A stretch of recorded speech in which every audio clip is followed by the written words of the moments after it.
Indus agent friends World TV की तरफ से मैं आपका बहुत बहुत स्वागत करता हूं। और आज मैं आपकी बातचीत करवाऊंगा पंकज त्रिपाठी जी के साथ। पंकज जी, आपका बहुत बहुत स्वागत। धन्यवाद। Thank you Arun. पंकज जी, मैं एक चीज कहूंगा कि personally I am a big fan of your acting. आपने जो पूरी दुनिया में हम सबको प्राउड दिया है, बिकॉज इंडिया और इंडिया के बाहर भी सारे लोग आपके एक्टिंग के दीवाने हैं। हर तरीके की आपने एक्टिंग के बीच में लोहा करवाया है सबका। एंड आप हर तरीके की फुकरे मीन्स हर तरीके की वेब सीरीज, मिर्जापुर, और अब 19 तारीख को जो मैं हूं अटल आने जा रही है, उसका इतना इंतजार है हम सबको। तो उसके बारे में थोड़ा सा, अपने करेक्टर के बारे में प्लीज हमें बताएं।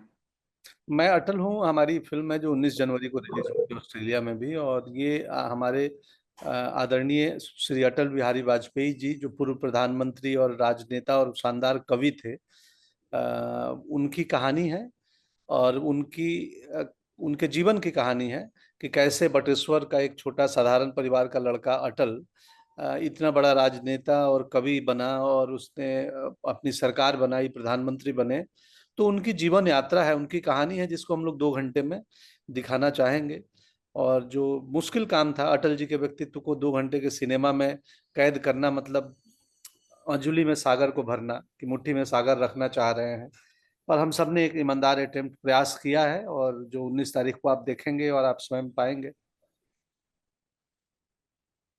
पंकज जी, आपने इस बार डायरेक्टर के साथ काम किया, रवि जी के साथ। उसके बारे में भी थोड़ा सा सबको बताइए, क्योंकि आई फील लाइक दैट आपने इनके साथ फर्स्ट टाइम काम किया है। जी, रवि जाधव बहुत ही कमाल के डायरेक्टर हैं, मराठी फिल्मों के बहुत बड़े डायरेक्टर हैं। उनका बाल गंधर्व, नटरंग, बालक पालक, टाइम पास, न्यूड, ये बहुत सारी फिल्में बनाई हैं उन्होंने। मराठी सिनेमा में दिग्गज निर्देशक हैं, 5 नेशनल अवार्ड विनर हैं 5 बार के। और उनकी सारी फिल्में ब्लॉकबस्टर हैं। तो और चूंकि वो स्वयं जे जे आर्ट स्कूल के हैं, पेंटर हैं, आर्ट के बैकग्राउंड से आते हैं, तो उनकी फिल्मों में एक विजुअल्स उनके बड़े आर्टिस्टिक होते हैं, जो कि अटल में भी आप देखेंगे।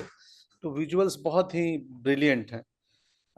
चूंकि डायरेक्टर आर्ट स्कूल का आदमी है, तो वो एक कमाल अटेम्प्ट है, प्रयास है हम सबकी तरफ से। ये अटल, ऋषि बिरवानी इसके लेखक हैं, विनोद भानुशाली और भानुशाली स्टूडियो इसके प्रोड्यूसर हैं, प्रेजेंटर हैं। कि अटल जी के लाइफ जर्नी को हम 2 घंटे के सिनेमा में थोड़ी उनकी पर्सनल लाइफ, थोड़ी उनकी पॉलिटिकल लाइफ, थोड़ी उनकी बचपन की लाइफ, पूरी जर्नी को हम अपने दर्शकों तक दिखा सकें, जो कि बहुत इंस्पिरेशनल है। और जो यंग एज हैं, उनके बच्चे हैं या जो ओल्ड एज के लोग हैं जिन्होंने अटल जी को देखा है, सुना है, लेकिन हम उनकी कहानी नहीं जानते हैं, उनकी जर्नी नहीं जानते हैं, उनको इंस्पायर करेगी और अटल जी के बारे में बताएगी और देश के प्रति एक अलग जज्बा पैदा करेगी कि बतौर कंट्री भी हम कितना ग्रो किए। पंकज जी, जिस तरीके से आपने कितने सारे करेक्टर्स पहले किए हैं, उसमें कुछ कॉमेडी और सीरियस आए, लेकिन पॉलिटिक्स इस बार फर्स्ट टाइम। एंड इसमें बहुत चैलेंज था इस करेक्टर के बीच में।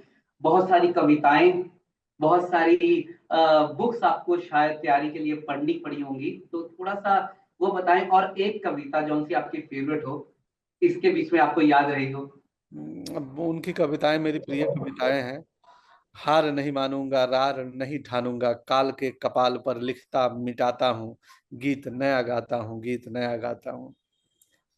तो कहीं ना कहीं मेरे स्ट्रगल में मुंबई में ये कविता मेरे लिए उम्मीद थी, सहारा थी कि हार नहीं मानूंगा, रार नहीं ठानूंगा। 10 साल इस शहर में मैं स्ट्रगल करता था, स्ट्रगल नहीं बोलूंगा, वेटिंग करता था, तैयारी करता था अपनी। तो ये कविता मेरे हौसला को बुलंद करती थी कि हार तो नहीं मानना है जीवन में दोस्त, करना तो वही है जो हम चाहते हैं। तो और रार भी नहीं ठानना है, किसी से नाराजगी और ये भी नहीं रखनी है। तो अ, उनकी कविताएं और उनका व्यक्तित्व मुझे बहुत प्रभावित करता है। पटना की एक राजनीतिक रैली में दूर से मैंने अटल जी को सुना था बोलते हुए, और मुझे उम्मीद नहीं थी कि एक दिन जीवन ऐसा मौका देगी कि मैं उन्हीं का रोल करूंगा। और तो ये जीवन है, जीवन में बहुत सरप्राइज होती है हमारे लिए। अपना काम ईमानदारी से करते जाओ और जीवन को धीरे धीरे अनफोल्ड करते रहो। पंकज जी, किस तरीके से आपने बताया कि 10 साल का वेटिंग पीरियड या स्ट्रगलिंग पीरियड आपने बॉम्बे में निकाला यहाँ तक पहुंचने के लिए, इस मकाम को लेने के लिए किस तरीके से आपका नाम पंकज त्रिपाठी, पंकज तिवारी, मेरा नाम वरुण तिवारी है, तो क्या आप जो आने वाली जनरेशन है, जो उनसे लोग आपको फॉलो करते हैं मेरे जैसे, क्या मेरे को भी ये टिप है कि मैं भी अपने नाम के साथ छेड़खानी करूं? नहीं नहीं, आप ना करें, क्योंकि मैंने 9th क्लास में छेड़खानी कर दी थी, तो मैं बच्चा ही था, बालक ही था। तो मुझे लगा कि मेरे चाचा त्रिपाठी लिखते थे, तो वो बड़े अधिकारी थे, तो मुझे लगा ये लिख दूंगा तो बड़ा आदमी बन जाऊंगा। पिताजी तिवारी लिखते हैं, तो ये बालपन में की हुई गुस्ताखी है। उसको वयस्क आदमी ना ही करे तो बेहतर है। उस समय समझ नहीं थी, बट ठीक है, सरनेम बदला लेकिन व्यक्तित्व तो नहीं बदला। मैं जैसा था वैसा हूँ, वैसा ही रहूंगा। क्या बात है। एंड कैसे मैं अटल हूँ। फिल्म का हमें इंतजार रहेगा। एंड जिस टाइम आपकी तरह बहुत सारे लोग, हम लोग आपको फॉलो करते हैं, बनना चाहते हैं, तो क्या करना चाहिए? कुछ टिप्स यंगस्टर्स के लिए जो आपको फॉलो करते हैं और कुछ स्ट्रगल कर रहे हैं, इस तरीके से इंडस्ट्री में आगे बढ़ना चाहते हैं एक्टिंग की दुनिया में। अटल जी की एक कविता है, इसका उत्तर है कि मनुष्य को चाहिए चुनौतियों से लड़े, एक स्वप्न टूटे तो दूसरा गढ़े। तो आप सब चुनौतियों से लड़े, और आपको लगता है कि एक स्वप्न टूट रहा है तो दूसरा स्वप्न गढ़ लो और उस पे लग जाओ। ये अटल जी की ही कविता है। क्या बात है। जिस टाइम आपने पहले आप सेट की अगर मैं बात करूं, कोई ऐसी बात, कौन सी स्क्रीन पीछे हो, कोई खट्टी मीठी याद इस फिल्म की, जब आप कर रहे हो आपको अंदर से कोई फीलिंग आई हो, वाओ? मैं मोर डेमोक्रेटिक हो गया, मैं शांत हो गया इस फिल्म को करने के बाद। मेरी समझ बढ़ गई। मैं अटल जी का जितना बड़ा फैन था उससे बहुत अधिक बड़ा फैन हो गया उनके व्यक्तित्व को समझ के।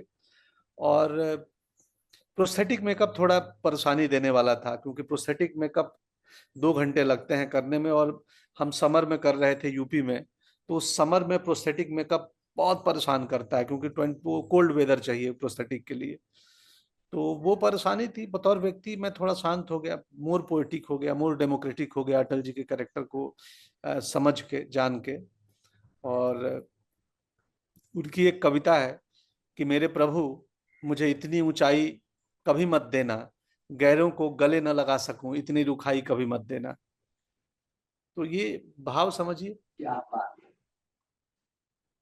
जिस टाइम फिल्म में बोला कि मैं आपसे शादी करना चाहती हूँ, तो आपने बोला कि हमें पाकिस्तान दहेज में चाहिए, तो एक डायलॉग हो जाए फिल्म का, वो एक छोटा सा जो संवाद आपका फेवरेट।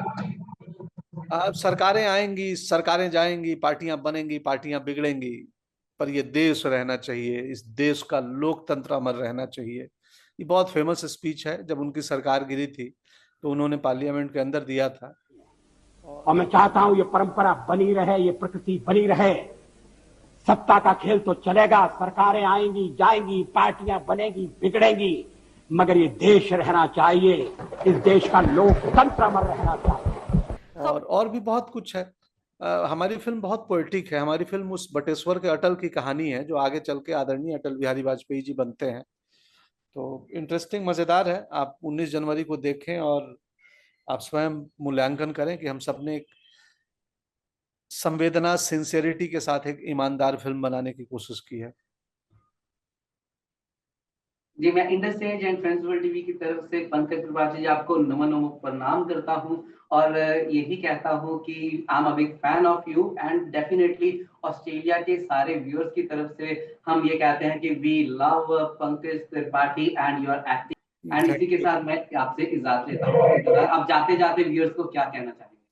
इंडस एज के सभी दर्शकों को मेरा प्रणाम। तो जाएं, देखें, भारत की जर्नी देखें। आपकी अपनी कुछ बहुत सारी यादें ताज़ा हो जाएंगी, आपके अपने रूट्स की, अपने जर्नी की, अपने देश की, और आप इंस्पायर्ड होकर निकलेंगे सिनेमा से और एक एक्स्ट्रा ऑर्डिनरी लाइफ को देख कर निकलेंगे। Thank you. Indian magazine to have a national reach. Indus Age is the largest circulated South Asian magazine in Australia with 5 simultaneous editions, 55,000 copies printed monthly, 220,000 readers, largest network of clients, undisputed leader in community news. Indus Age is circulated in Sydney, Melbourne, Adelaide, Brisbane and Perth to over 525 outlets. Grab your copy now to get the latest on the community, news from India, Bollywood, music and much more. For more info, log on to www